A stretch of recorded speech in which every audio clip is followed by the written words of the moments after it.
जो केसेस हैं ये डिफरेंट डिफरेंट केसेस हैं बहुत से।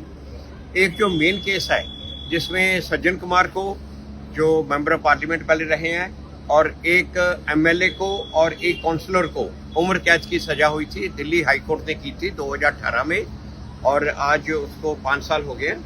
तो वो केस सज्जन कुमार जेल में है, और जो एमएलए हैं महेंद्र यादव, उनकी डेथ जेल में ही हो गई है, और जो काउंसलर हैं बलवंत खोखर वो भी जेल में है। और वो केस उन्होंने अपील फाइल किया सुप्रीम कोर्ट में, वो सुप्रीम कोर्ट में पेंडिंग पड़ा है, और उस अपील की सुनवाई सुप्रीम कोर्ट पे अभी आई नहीं, और वो पेंडिंग सुप्रीम कोर्ट में अपील पड़ी है, वो अलग केस।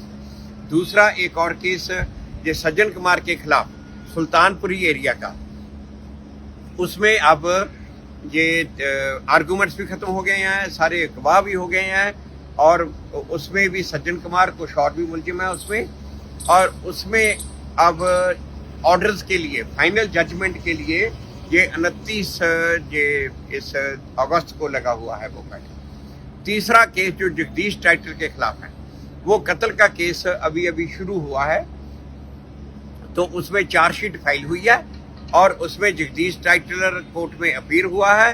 तो अब वो केस में गवाहियाँ शुरू होंगी, अभी वो इसके बाद अभी प्रोसिक्यूशन एविडेंस शुरू होना है, अभी हुआ नहीं। तीसरा चौथा एक और केस है जो सज्जन कुमार है, कुछ और मुलजिम है उनके खिलाफ, वो भी राउज एवेन्यू कोर्ट में चल रहा है, और एक पांचवा केस भी सज्जन कुमार के खिलाफ चल रहा है, और इसके अलावा करकरदुमा कोर्ट में केस चल रहे हैं। ये पोजीशन है, डिफरेंट डिफरेंट स्टेजेस पे ये केस है, डिफरेंट डिफरेंट जगह जगह पे चल रहे हैं। एक और केस है जिसमें उम्र कैद की सजा हुई थी और एक को फांसी की सजा हुई थी। ये केस हाई कोर्ट में उनकी अपील पेंडिंग पड़ी है, और वो हाई कोर्ट में चल रहा है। ये जो ये स्टेज है डिफरेंट डिफरेंट केसेस की। सर, क्या कुछ दिक्कतें आई हैं इस पूरे मामले में, इस पूरे केस में? दिक्कतें तो ये सुबह शुरू से ही, क्योंकि ये खुद ही जो मारने वाले थे वही सरकार में थे, जो मारने वाले थे वही वहां पे मंत्री थे, वही एमपी थे। तो ये खुद ही मतलब कि इन्होंने पूरी तरह से कोशिश की कि केसेस, क्रिमिनल केसेस शुरू ना हो, क्रिमिनल केसेस को खत्म किया जाए, केस रजिस्टर ही नहीं किए, और विक्टिम्स को बार बार ये एक तरह से विक्टिम्स को मतलब के विक्टिम थक जाएं, विक्टिम परस्यू करना बंद कर दें। विक्टिम को थ्रेट भी किया जिन्होंने परस्यू करने की कोशिश की, और ये इस तरह करके ये केसेस शुरू होने में ही कितना कितना टाइम लग गया। जैसे ये सज्जन कुमार और टाइटल का केस है, ये नानावती कमीशन की रिपोर्ट आई 2005 में, तो 2005 में ये केस शुरू हुए, रजिस्टर हुई 2005 में, 21 साल तो इनको रजिस्ट्रेशन में लग गए। इसी तरह से कुछ केस जब अब नई एसआईटी बनी, ये 2014 में आके कुछ केस उन्होंने रीओपन किए, तो ये जो मेन जो दोषी थे, जो मारने वाले थे, कत्लेआम करने वाले थे, वो खुद ही पावर में रहे ज्यादातर देर से, और उनकी पावरफुल पोजीशन की वजह से उन्होंने ये केसेस चलने दिए। सर, जगदीश टाइटलर और सज्जन कुमार को लेकर के और क्या क्या मुश्किलें आई, क्योंकि वो लोग काफी जगदीश टाइटलर के खिलाफ जैसे काफी केस चल रहे हैं। कुछ जगदीश टाइटल ने तो गवाहों को बहुत धमकाया, बड़ा किया, और ये जगदीश टाइटल ने तो ये भी कहा। उसके बाद एक गवाह को तो इसने उसके बेटे को कनाडा भेजा, और उस गवाह को उसके बेटे से दवा दिलवाया कि वो गवाही उसके खिलाफ ना दे, इस तरह करता रहा। और एक और जो अभी केस शुरू नहीं हुआ, वो कमलनाथ के खिलाफ है। कमलनाथ गुरुद्वारा रकाबगंज में जब ये 2 सिखों को जिंदा जलाया और गुरुद्वारा साहब को आग लगा दी, ये पार्लियामेंट हाउस की दीवार के बिल्कुल साथ है गुरुद्वारा रकाबगंज साहब, जो गुरु तेग बहादुर जी का गुरुद्वारा, वहां पे कमलनाथ मौजूद था, और कमलनाथ की मौजूदगी में ये मॉब को लीड कर रहा था, और 2 सिखों को जिंदा जलाया गया और गुरुद्वारे को आग लगाई गई। और वो केस मगर अभी तक कमलनाथ के खिलाफ शुरू ही नहीं हुआ। उसकी भी हम डिमांड कर रहे हैं कि वो कत्ल का मुकदमा और गुरुद्वारे साहब को जलाने का मुकदमा कमलनाथ के खिलाफ शुरू किया।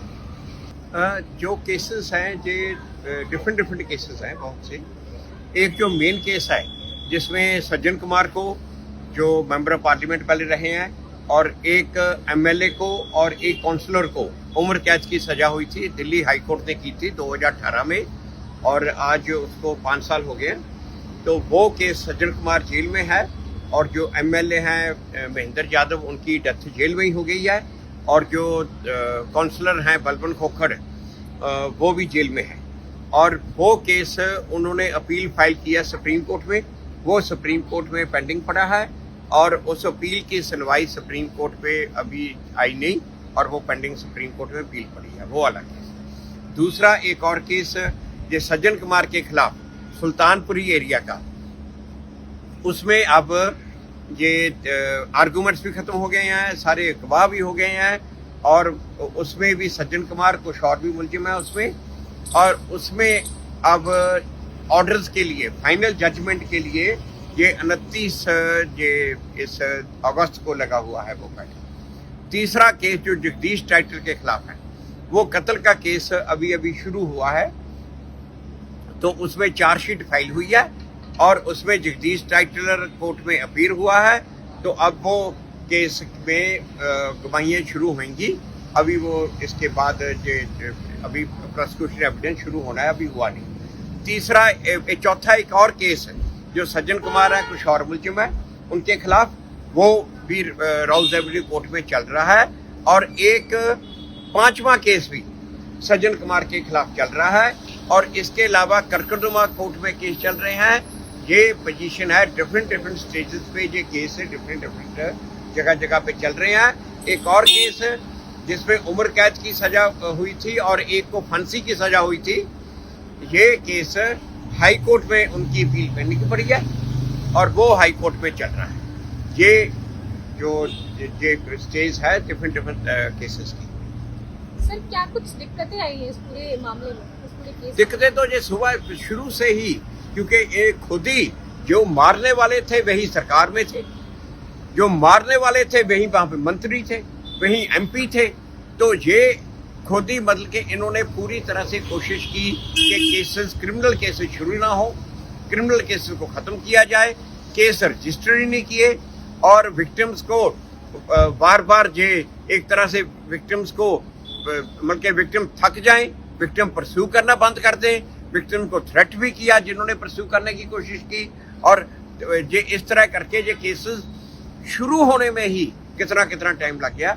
जैसे ये सज्जन कुमार और टाइटल का केस है, ये नानावती कमीशन की रिपोर्ट आई 2005 में, तो 2005 में ये केस शुरू हुए, रजिस्टर हुई 2005 में, 21 साल तो इनको रजिस्ट्रेशन में लग गए। इसी तरह से कुछ केस जब अब नई एसआईटी बनी, ये 2014 में आके कुछ केस उन्होंने रीओपन किए। तो ये जो मेन जो दोषी थे, जो मारने वाले थे, कत्लेआम करने वाले थे, वो खुद ही पावर में रहे ज़्यादातर देर से, और उनकी पावरफुल पोजीशन की वजह से उन्होंने ये केसेस चलने की।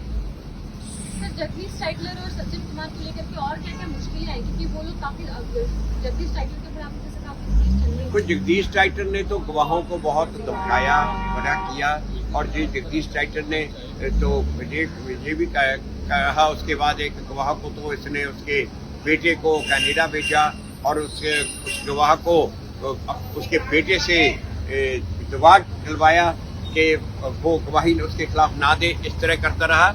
और एक और जो अभी केस शुरू नहीं हुआ, वो कमलनाथ के खिलाफ है। कमलनाथ गुरुद्वारा रकाबगंज में जब ये 2 सिखों को जिंदा जलाया और गुरुद्वारा साहब को आग लगा दी, ये पार्लियामेंट हाउस की दीवार के बिल्कुल साथ है गुरुद्वारा रकाबगंज साहब, जो गुरु तेग बहादुर जी का गुरुद्वारा।